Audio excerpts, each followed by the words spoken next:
Selamat hari Minggu bagi umat yang kekasih dalam Tuhan kita Yesus Kristus. Kita bertemu kembali dengan tidak bosan-bosannya untuk datang dan menghadap Tuhan dalam setiap ibadah yang ada. Hari Minggu ketiga sesudah Pentakosta ini, tadi bacaan kita dari kitab Rut 1 ayat 1 sampai dengan ayat yang ke-14, yang mana ada suatu kisah yang tentunya telah terjadi di tengah dunia ini. Nah, hari ini yang saya mau katakan, jemaat yang kekasih, kita belajar tentang pengalaman hidup seorang janda yang bernama Naomi.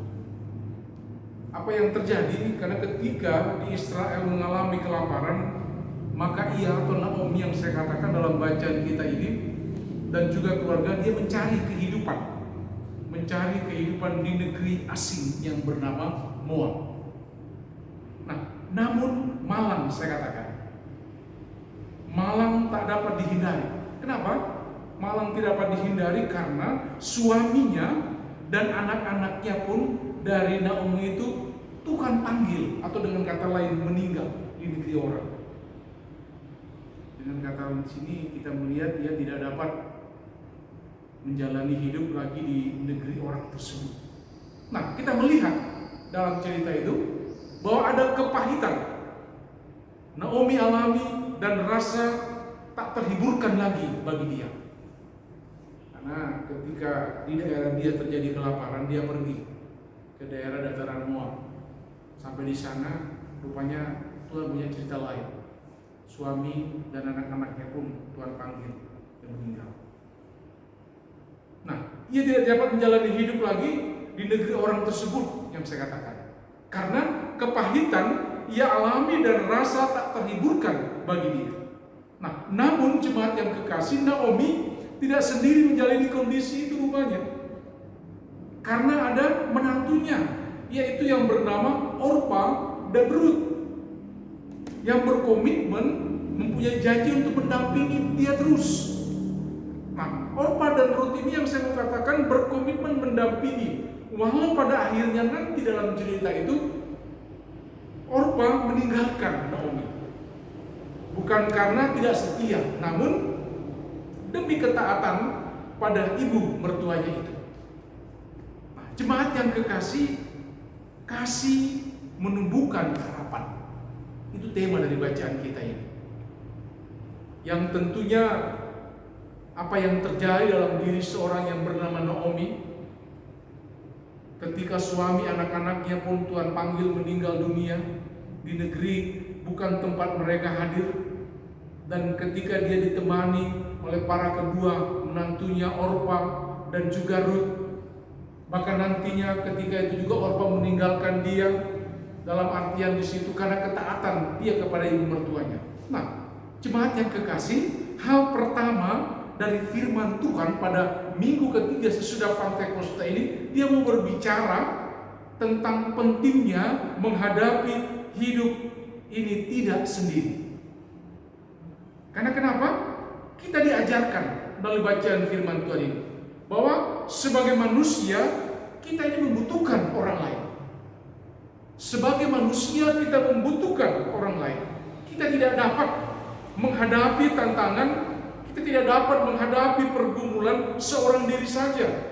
Nah, kalau kita lihat dalam Rut pasal 1 pada ayat yang ke-18, apa yang kita lihat di situ itu syukur Naomi menyadari hal ini, yang tidak dia berhenti meminta Rut pergi jika dia menginginkan hal itu terjadi.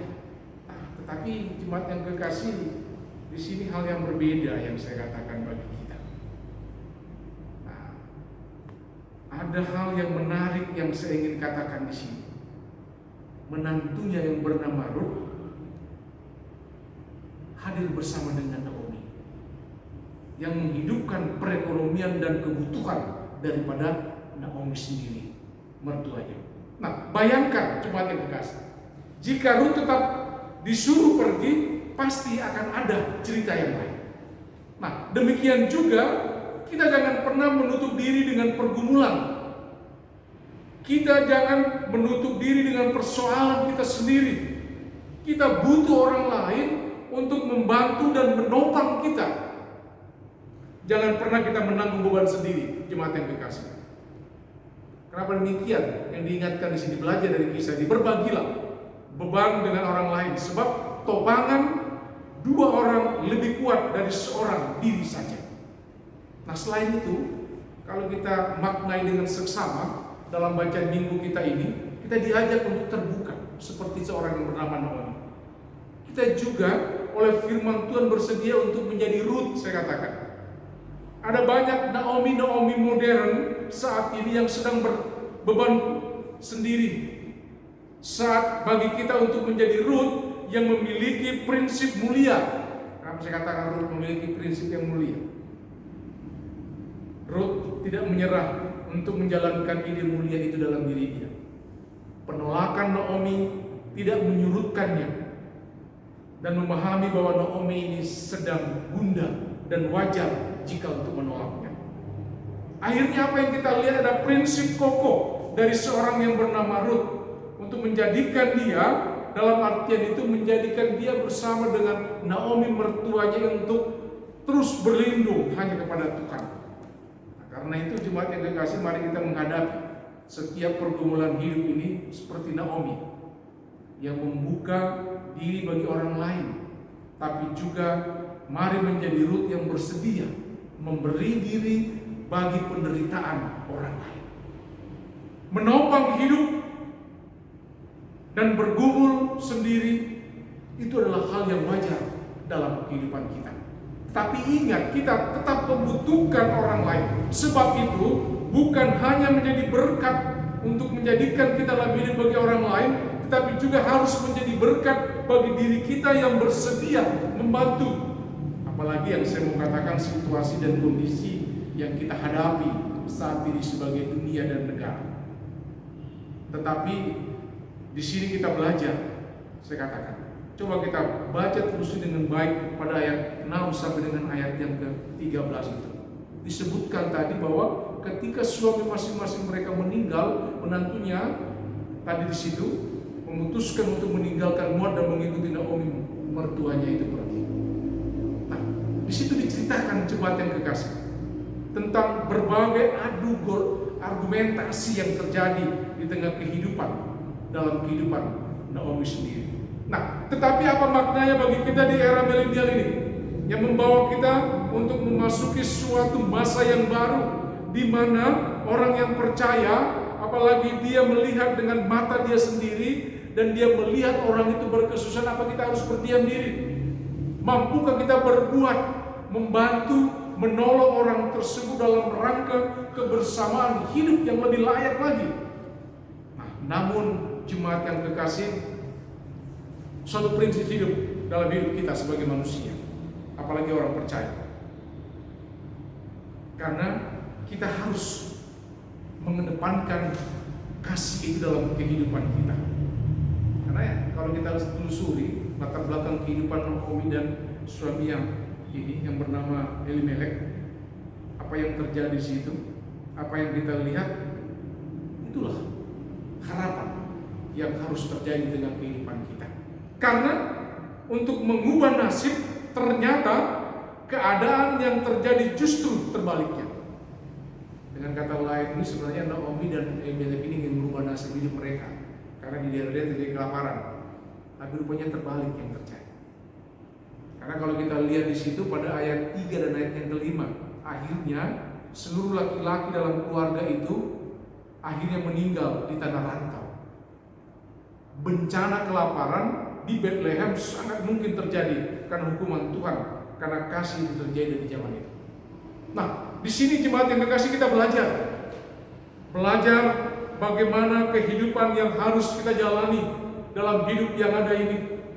Ketika kita harus belajar dengan seorang yang bernama Naomi, ketika kita harus belajar dengan seorang yang bernama Ruth, yang mendampingi dalam kesetiaan dia dengan mertuanya, bahkan dia yang mencari perekonomian untuk mencari kehidupan mereka.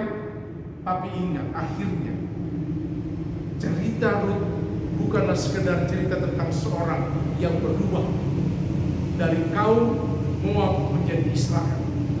Nah, cerita ini jemaat yang kekasih, saya mau katakan, adalah cerita tentang seorang yang belajar untuk memahami kehidupan dari sisi lain iman dan bukan dari sisi akal budi belaka. Sebab kalau dinilai dari sisi akal budi yang saya mau katakan, maka lebih aman bagi Rut untuk kembali kepada kaumnya. Namun demikian, Rut kita lihat memahami kehidupan dari sisi lain. Iman dia membutuhkan keberanian untuk mempertahankan diri dan seluruh masa depan ke dalam tangan Tuhan. Nah, di sini kita memaknai kadangkala menghadapi dunia yang saat ini pun terjadi, kita tidak sanggup, tidak mampu, dan mungkin tidak bisa bertahan dalam hidup yang ada ini. Ingat, dia membutuhkan keberanian untuk mempertaruhkan diri dan seluruh masa depan dia ke dalam tangan Tuhan. Bagaimana dengan kita saat ini dalam hidup sebagai orang yang percaya? Apakah kita masih tidak sanggup untuk menghadapi kehidupan yang ada saat ini tengah badai hidup yang kita alami? Dan dengan kata lain saya mau katakan, kapan ini semua akan berlalu? Kita tidak tahu.